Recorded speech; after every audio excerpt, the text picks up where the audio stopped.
Sekarang giliran Pak Othmas Sitompul, praktisi hukum.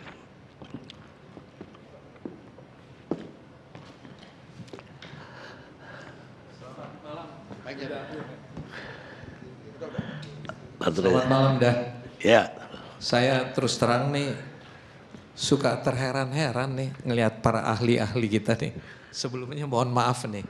Ya, waktu saya diundang di sini, saya tanyakan apakah ini membicarakan Joko Chandra apa membicarakan pengacaranya. Saya tidak mau kalau untuk itu. Karena saya sendiri tidak suka perkara saya dibantai orang. Oke? Jadi kalau kita berbicara soal pengacara, bagaimana memperbaiki keadaan hukum kita, saya mau. Ternyata itulah kuncinya. Tapi ada beberapa hal dulu yang saya dengan segala hormat pada layak saya Johnson. Kalau istri tuh ngumpetin suaminya, ada pasalnya nggak boleh diganggu. Ya, istri darah garis ke bawah ke atas anak itu yang menyembunyikan, menghindari penuntutan dari terdakwa itu nggak boleh diapa-apain. Ada satu contoh waktu itu dengan segala hormat klien saya GT dulu juga lari pergi jalan-jalan balik lagi istrinya mau ditangkap undang-undang bilang jangan dong kan wajar aja kalau istrinya ngumpetin. Soal penegakan hukumnya undang-undang bilang gitu. Saya kembali aja kepada saya mengajukan pertanyaan yang menggelitik nih. Jangan disalahin nih dah Karni. Memang cuman satu Joko Chandra nih. Cuman ini. Sebelumnya ada lagi enggak? Mau jujur enggak? Udahlah. Kita jangan saling nyalain orang deh. Kalau mau ditanya bagaimana memperbaiki hukum kita, hukumnya sudah bagus. Orang-orang yang menjalankan hukum itu yang harus diperbaiki. Bagaimana memperbaiki orang-orang yang memegang jabatan itu? Saya nggak bisa jawab. Dah dengan segala hormat. Saya sudah 40 tahun berkecimpungan nih. Putus asa memperbaiki hukum ini. Karena bukan hukumnya, orangnya. Bagaimana memperbaiki orang-orang yang punya kekuasaan? Suka-suka dia kok. Sekarang kita asik nyalain orang sampai ke presiden, sampai kemana-mana, semua orang disalahin. Percaya nggak ini bisa terulang lagi? Gantung tuh semua, tetap aja terjadi lagi. Apa mau seperti di Cina itu, gantung-gantungin? Mungkin bisa. Apa kita mau begitu? Jadi dari mana kita mulai? Saya pengacara. Ada LBH Mawar Saron, sudah 18 tahun, 50 lawyer yang aktif, yang keluar sudah puluhan, diajari di situ. Mulai dari kita, kamu bekerja pergi ke pengadilan, bukan cari menang, menegakkan keadilan. Apa yang Tuhan paksa kita lakukan? Keadilan, kebenaran, dan belas kasihan. Repot kalau seperti ini. Bagaimana kita mau marahin oknum di sana, oknum di sini, terulang terus kok. Dan untuk pengacara itu menjadi susah. Selalu saya senang sekali nih nonton ILC. Selalu paling tidak ada dua pendapat untuk satu masalah. Ini gelas kosong apa isi? Sampai pagi nih. Bang Udakarni ini paling hebat kan. Dia kumpulin orang, dia tanya pendapat si A, si B, si C, si D, si E, berantem semua. Pengacara pun begitu. Tugasnya apa nih pengacara ini? Membela orang di dalam koridor hukum. Kalau dibilang kita destructive of justice, siapa yang gak lakukan? Ini tanya nih ketua kita yang hebat ini. Semua melakukan pembelaan sepanjang dalam koridor hukum. Saya mau kasih contoh, selalu ada dua pendapat. Saya punya klien diminta sama Kapolri, suruh pulang tuh klien kamu. Saya jemput ke Singapura, ke Australia. Bang pulang bang, hukumnya hadapin bang. Kan begitu. Nanti satu pihak bilang, kau hianati klien kau. Kok kau suruh pulang? Suruh lari dong. Bagaimana ini? Kembali lagi, ayo kita mulai dari kita. Susah loh advokat itu. Advokat saya berulang kali bilang, jangan bisa diatur sama klien. Pertanyaannya kemudian, bisa nggak ngatur klien kita? Bisa nggak kita paksa? Nggak bisa, kita juga terbatas. Tapi berikan nasihat yang benar. Contohnya, kamu kena 2 tahun, masuklah.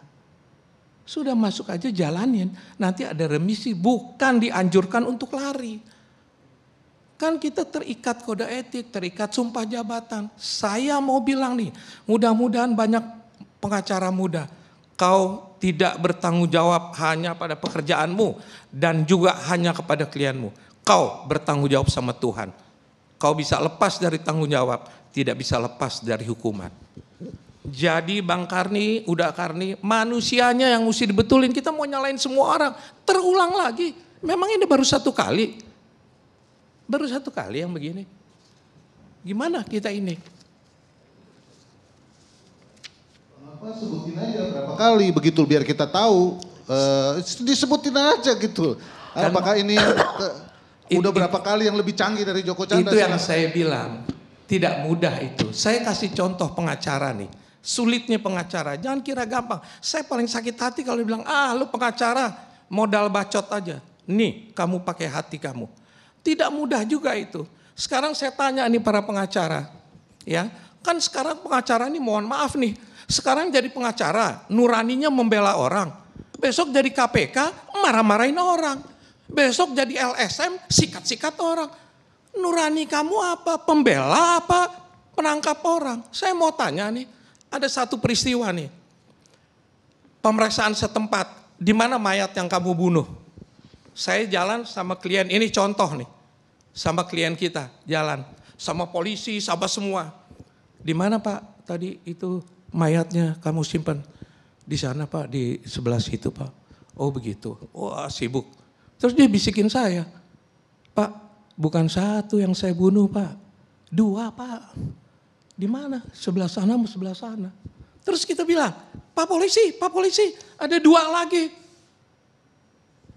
Kamu nih siapa, pengacara apa? Enggak gampang, udah untuk berdiri di tengah. Ingatlah itu, kau bertanggung jawab untuk menegakkan hukum. Datang ke pengadilan, mau menang semua kok. Lihatlah sekarang pengacara, mau menang, jaksa aja juga mau menang. Bagaimana memperbaiki? Saya ulangi, orangnya yang harus diperbaiki. Kalau soal semua, kan kita dengar itu power tends to corrupt. Begitu kamu punya kekuasaan, suka-suka deh.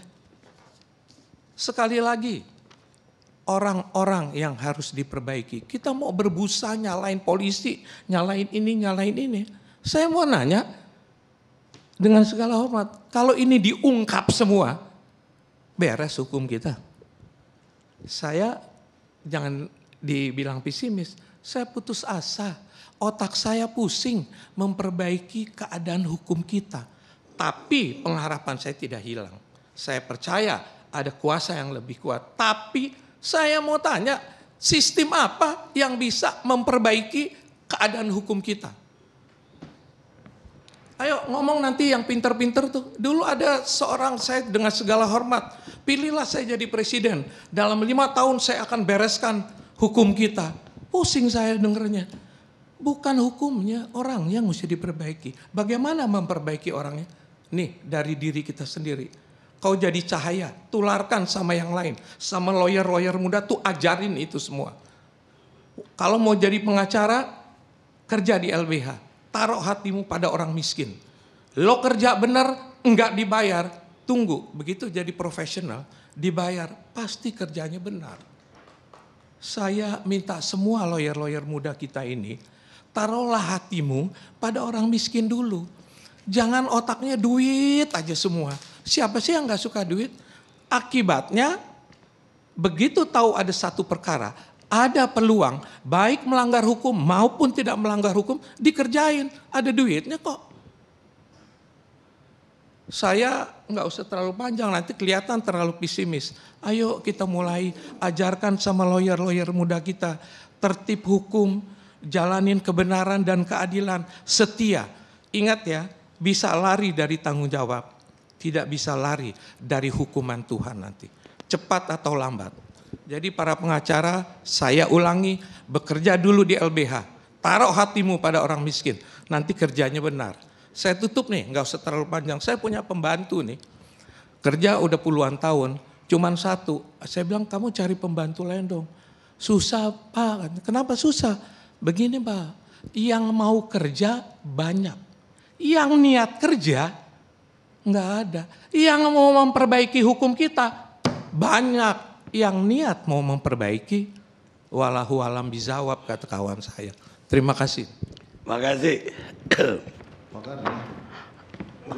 Saya boleh dikasih kesempatan? Boleh.